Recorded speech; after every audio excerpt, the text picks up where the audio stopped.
thank you so much for joining this vigil.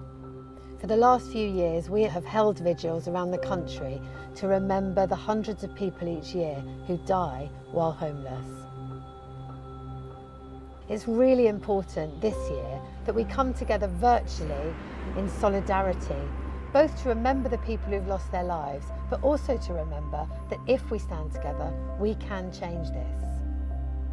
On this day, when the Office of National Statistics releases the shocking figure of the number of people who have died while homeless, it's really fitting that we take a minute to pause and reflect that what it means in our society that people are losing their lives in this way. For all the hundreds of people who have died, there are thousands more who are hidden homeless, in bed and breakfast, tiny rooms in converted office blocks, often with children. This is the time of year when we stand in solidarity with them. Yes, we remember those who've died, but we also stand together because we know that with the right will, we can change this.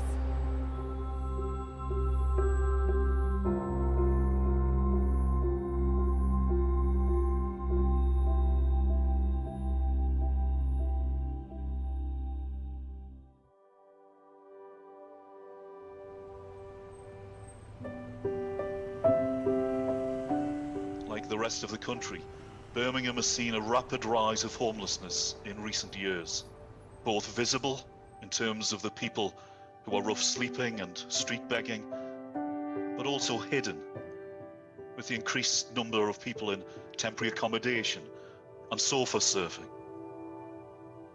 Of course, this has been a very strange and trying year, with the most vulnerable and poorest of people, members of minority communities, being the largest number of victims of the pandemic.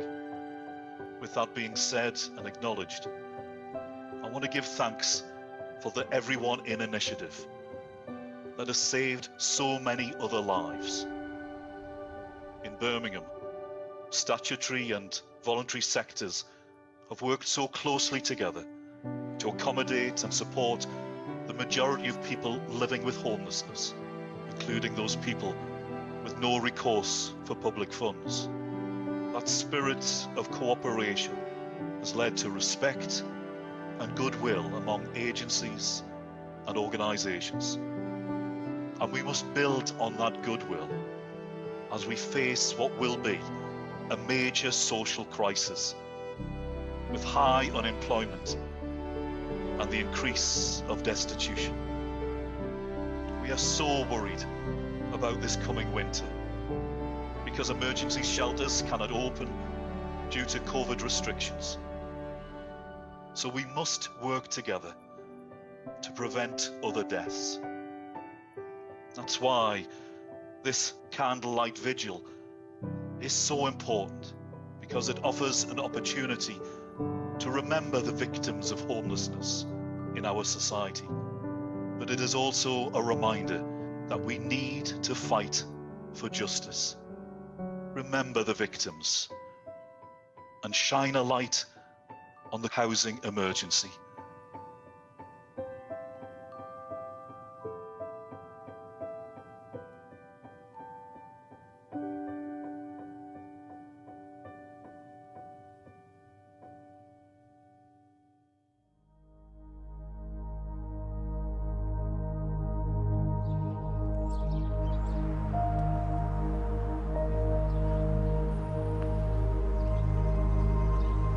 Being homeless means you don't have a secure and safe home to live in.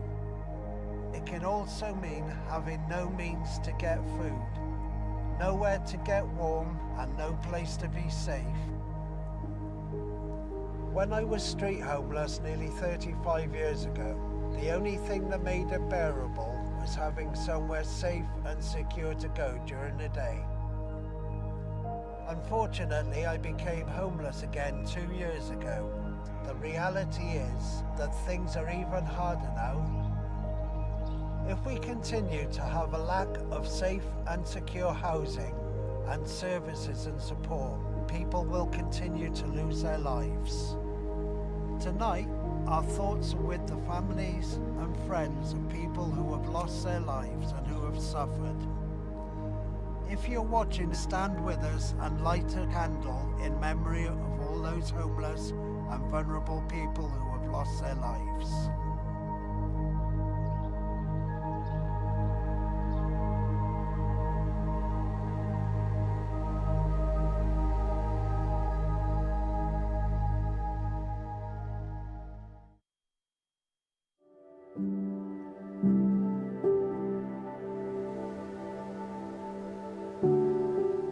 Bismillah ar-Rahman ar-Rahim. I want to begin with a quote from our Holy Prophet Muhammad, peace be upon him. Whoever relieves a person's distress in this world, Allah will rescue him from difficulties in this world and the next. Over the last several years, I've been involved in food banks, and one lady in particular has always stayed in my memory. She came and would not come inside the food bank. I asked her, why don't you come inside? And she cried. She said, I'm desperate need for a food parcel, but I really feel embarrassed. I feel ashamed. I've always spent my whole life helping others. Today, I'm in need of that help. I asked her, why are you in this situation? And she said, my husband passed away. I couldn't keep up the payments for the mortgage. I couldn't pay the bills. And I find myself today in this position. We offered her the food parcel with respect and dignity, and we continue to support her. Now imagine you lose your job and cannot pay the bills, you lose your partner and cannot keep up with the mortgage payments, or you escape an abusive relationship and have nowhere to go. You know, we see rough sleeping all the time. However, this is the most visible end of homelessness. What about the family who finds themselves in temporary accommodation, not knowing the future, not having a fixed address which they would need to apply for a job? Now imagine that person is me or you. How would you want to be treated? I would urge and ask any one of you out there with skills that can help people, to teach them, to empower people. But if you cannot do anything else, then smile with kindness towards the meek and the mild. Do not judge, and give those on hard times, give them importance. They are respectable human beings, but perhaps circumstances have kept them where they are. So remember and always imagine, what if it were me? Together, let's eradicate homelessness and fight for an equal society where nobody ever gets left behind. Allah bless you all and keep you safe during these testing times. When we find ourselves in a position to help others, we should be grateful, because I believe that Allah is answering that person's prayer through us.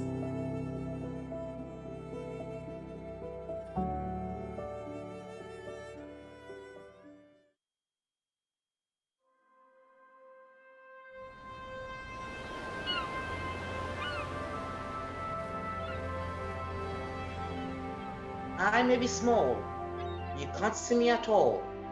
I am only 5'3", not a bit tall. Still, I am here sharing this space with you. Every day you pass me by and turn away, afraid to acknowledge my existence. I make myself visible, but still manage to keep my distance. One day, I know we will meet face to face, me and you. I know on that day we will exchange a word or two before we both go out our own way. I am small, not very tall. I need shelter. Don't turn away. Dare to look at me. Am I not worth a glance? A smile from you might help my inner desert burst into flower. Every day you pass me by, and daily I look forward to that hour. Thank you.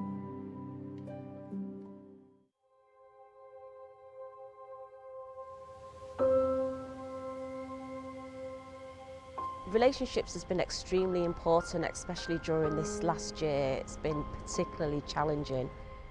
What we've really strived to do is to remain connected with people. We do this by accessing our flexible fund and supporting people to purchase tools and equipment to enable them to remain connected.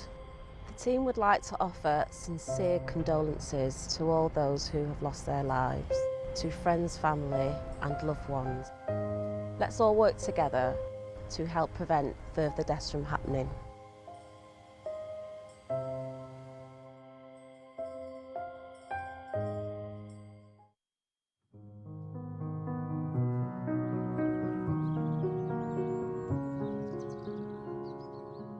I'm tired.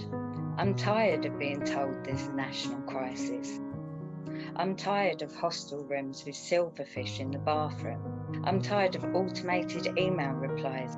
We will reply to your message in 21 days. I'm tired of being told they've fulfilled their duty. I'm tired of a government and a system that prioritises landowners over local people and young families. I'm tired of 5 years in a temporary situation. I'm tired of claiming benefits for the pounding in my head.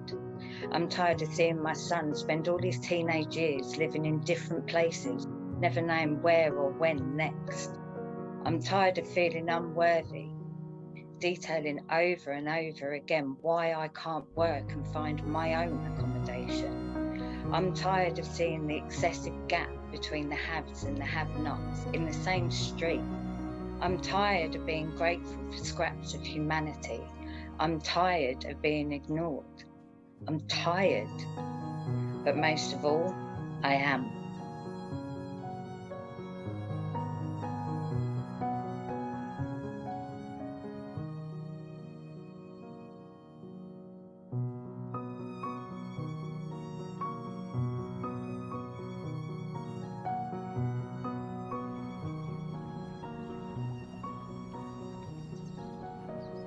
We do not need special moments to think of our loved ones who have died, for they are always in our thoughts. Nevertheless, we can give thanks for the blessing of their lives, their companionship, and everything they meant to us. Their absence is still a cause of sadness, but their love lives on, and we are strengthened and sustained by the part they played in making us what and who we are. They live in our hearts, and their virtues inspire us to make the most of every day. The lights we kindle remind us of their spirit. Zichronam livracha. May their memory be a blessing.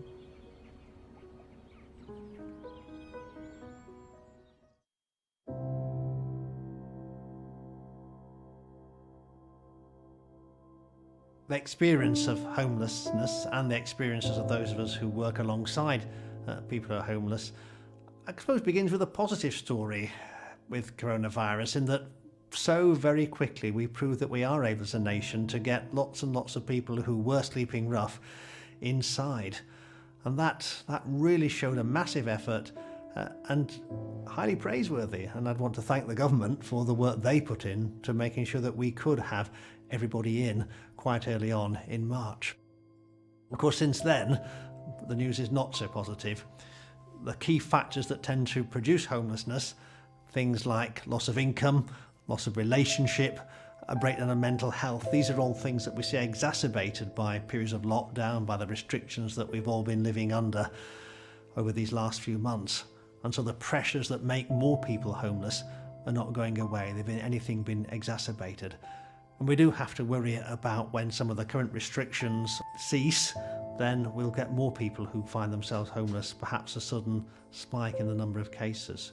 So now is the time to remember particularly those who are homeless, those who are threatened with homelessness, those who are suffering from factors that will make them homeless in the near future. But also at this occasion we remember those who died as a result of homelessness. We know that being homeless always correlates with a high risk of respiratory illnesses of one sort or another. And those who do have respiratory illnesses are particularly prone to having a bad COVID experience. They're more likely to end up in hospital. They're more likely to end up dying of coronavirus. And so today we remember those who haven't made it through this crisis, those whose lives have been lost. But we think of those who are no longer with us, those who we used to see perhaps on a street corner or in the city centre or wherever it may be, or those for whom we simply lost touch when they lost their accommodation and have no idea what's happened to them since. Tonight we're going to light a candle. We're going to remember the light that a candle brings is first and foremost a light of hope, a light that shines in darkness and affirms that darkness will never conquer the light. Also a light of remembrance. Each candle can be a way of remembering each individual life that has been lost. And the more candles we light, the more light we shine on the problem of homelessness, and the more we will be able to help those who are experiencing it at this time and who fear they'll experience it in the future. So I hope you'll be able to join with us in lighting your candle today.